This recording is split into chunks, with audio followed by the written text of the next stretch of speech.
So, this is Steve with Waterloo Warbirds, and today I have a RCAF veteran and test pilot extraordinaire. I don't know about that part. No, but Old test pilot, Richard Bentham. Thank you for being with us today. Pleasure. And you've got quite the interesting story. In the email that you detailed to me, you've flown some really impressive airplanes, and most notably, and something I'm really excited to hear about, is you flew the CF-100. Yes. And from just our brief conversation, I can see you have a real love for the CF-100. True. So, for those of you who are international and don't know what the CF-100 is, CF-100 is an all-Canadian design. You correct me if I'm wrong, because you're you know more about it than I do. All-Canadian design, Cold War era, all-weather interceptor. Yes. Correct. So very unique for Canadians. I think we only sold them to Belgium. And anywhere else? I think Belgium was it. Belgium was it. So, but Richard, let's start with your story. So you joined the RCF in the mid-50s, was it? I was a university student at the University of Toronto, taking engineering. They had the Korean War was on. Mm-hmm. The RCIF was searching for aircrew and all kinds of people. They had some really neat recruiting posters, which I could immediately have an interest in. Mm-hmm. And I'd been interested in airplanes all my life as a kid, be it building models and World War II and all that. And so I applied, and they took me. And after some basic training, after the first year of engineering, which was 1953-54, Mm-hmm. They told me I had been accepted for pilot training, which was one of the great days of my life, because you're a kid, you're 18 years old, and you can't believe what's happening to you. And then I picked to be a pilot. Holy jumping.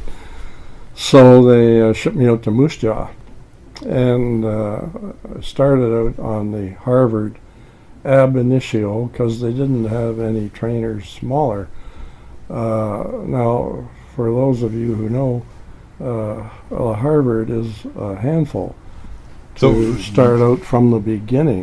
Day one, you were on Harvard. Day one, wow. I was in the Harvard. Wow. Okay. And I was impressed. Yeah, I am too.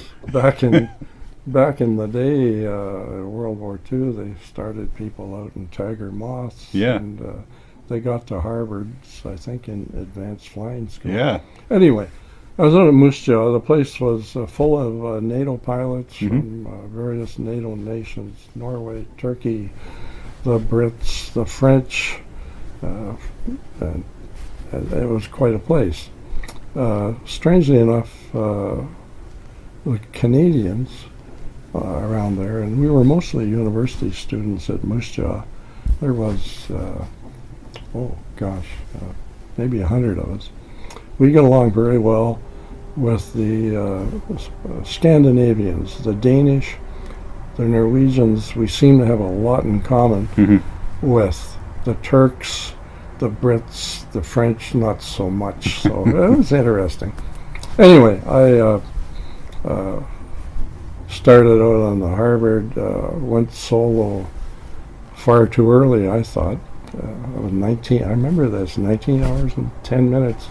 One of the first. 19 hours and you went solo to Harvard. Yeah. That's amazing. Yeah. And I was thrilled. And I thought, wow. And then there was a 25-hour clear hood flying test, which I was nervous about. And after that, I suddenly realized I'm good at this. I'm okay. I'm going to be fine. And from that day on, maybe it was the guy giving me the test, I don't know. He seemed to have some nice things to say. After that, I never worried about anything. And eventually that led to overconfidence and all that. But it made the training very enjoyable. I was good at it. So the next summer I went out to Claire's home All I remember about Claresholm is we started night flying. The tower would call us up and say, "All aircraft, look out for horses on the runway." And I thought, and then what am I supposed to do? If I suddenly see a black horse on a black night and it's right in front of me, what would you like me to do? Yeah. At least you know what's about to kill you. Yeah. Yeah. Anyway, that was kind of funny. Yeah. So, and then the third summer as well, I went out to Claresholm.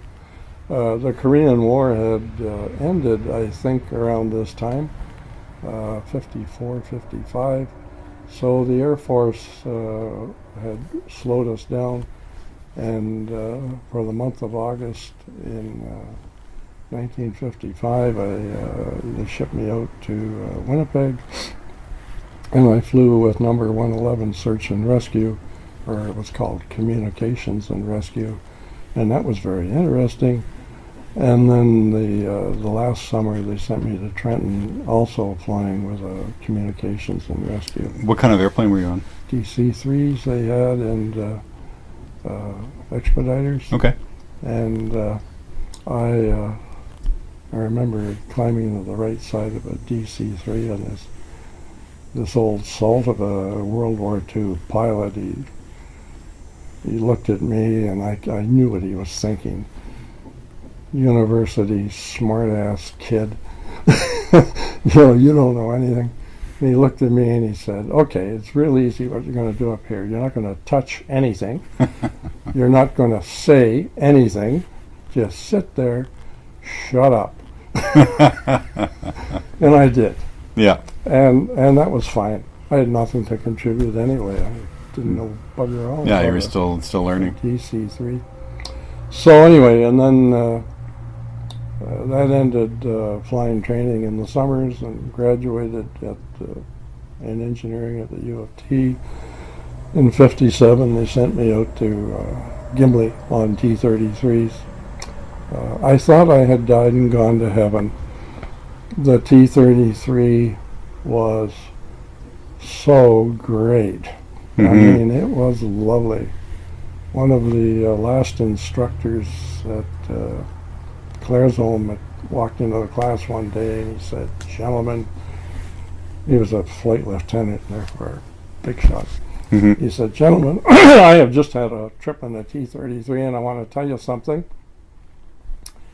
Flying is the greatest thing a man can do." Wow. Just because he was flying a T-33, that sounded good. Well, and I got out to Gimli and I totally agreed. I loved it at Gimli. Met my wife-to-be at a dance. They had a bunch of schoolies there for summer school. And they had a dance in a pavilion not far from the beach. And everybody went to the dance on Friday night. And we met, and one thing led to another, and a year or so later we got married, which was one of the best things I ever did in my life. And we just recently met her, and she's lovely.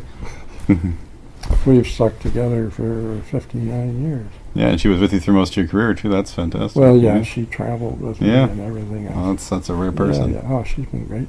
Wonderful. Absolutely. Anyway, then I left Gimli, I went on winter survival, which I won't talk about because you probably can figure out how disagreeable that was. Yep. Know it well. Went on an instrument flying course at Saskatoon for 3 or 4 weeks. And somewhere in there, all this stuff, I found out I was going to be posted to CF-100s. And my heart was broken. No. I was a fighter pilot, damn it. The F-86 was a fighter. It was 650 caliber machine guns and all kinds of good stuff. I knew nothing about the CF-100 except it was a twin-engine all-weather fighter, whatever that meant, and it was working here at home in Canada the F-86, which were absolutely no good in Canada. If the Russians came, there would be no requirement for day fighters to intercept Russian bombers. No, of course. Because they wouldn't have any escorts at that distance.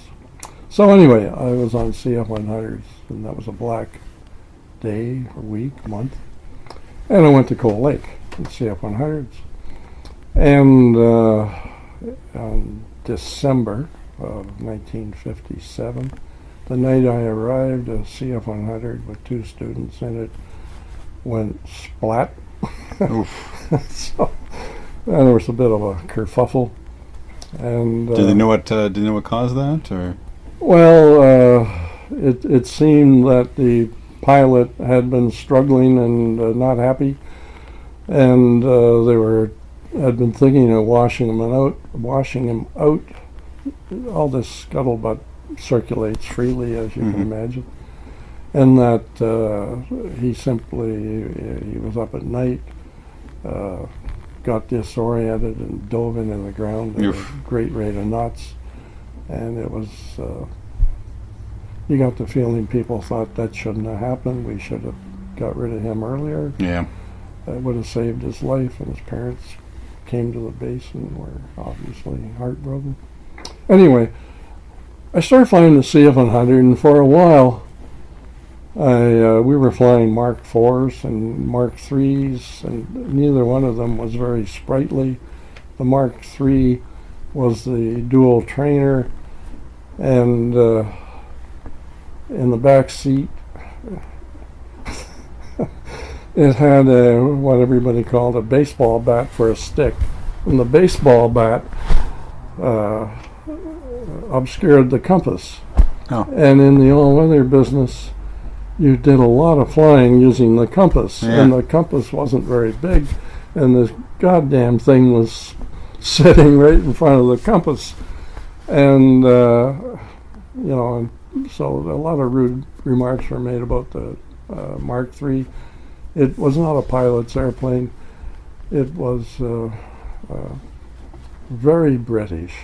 And I may talk about that later. Yeah. But the Mark IV are much better, Mark IV-A, but not too sprightly. Heavy airplane. The engines didn't have a whole lot of power, but it had a proper radar system.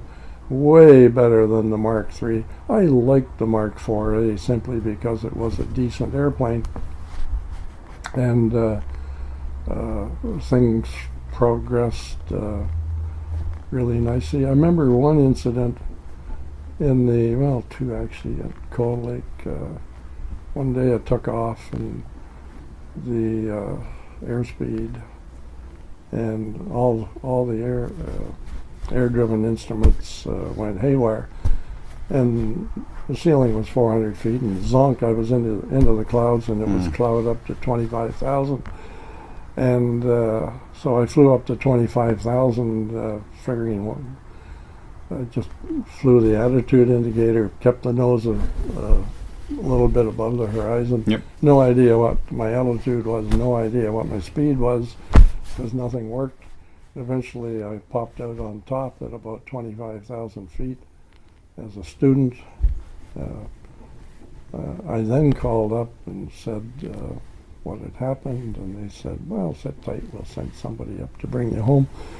And I formatted, an instructor came up, and I formatted on him, and we came back in close formation, and it was a non-event. It turned out that the static ports had been masked for washing, and so that's killed a few pilots. Over the course of the years subsequent to this, I've known personally of a number of people who got killed, and everybody in the airplane got killed in the transport category because the guy, the pilot, believed the airspeed indicator. There was a 727 that had the same problem, and the captain kept telling the first officer, pull her back, meaning to pull the stick back, we're going far too fast. Meanwhile, the nose is 15, 20 degrees above the horizon. Yep. And he never figured it out. And the 727 stalled. And from that stall, I understand you do not recover. It's a deep stall. Anyway, little story. Yep. And whatever the other one was, it's gone. So anyway, graduated, got posted to 409 Squadron at Comox. That was another disappointment. The finest CF-100 Squadron in Canada was reportedly 428 Squadron at Uplands in Ottawa. And because they had a great boss, and it was a very happy squadron, and everybody knew it. And 409 in Comox was, from all reports, an unhappy squadron, and the weather was atrocious. But what the hell, I was still happy. So I went off to Comox and arrived in, I think, March of 1958, and started flying with that friendly squadron. And it wasn't so bad, and it got much better because the officer commanding left. He wasn't a bad guy. I won't mention his name. He was just very aloof. Okay. And as my navigator said to me, I've been here for 6 months and he doesn't know my name. There's not that many people. No, no kidding. Especially if he's supposed to lead these people into battle potentially. Yeah. Yeah. Yeah, well, that wouldn't happen. Anyway, Yeah. the new guy came in, Hal Bridges, and he was a saint among men. We would have all followed him into the jaws of death. Nice. We loved him. He was a former bomber pilot in World War II. He wore a DFC. He'd seen it all. He had survived bomber command. Yeah, that's a feat unto itself. On an RAF squadron. And unlike many, he was an adult, with all that means.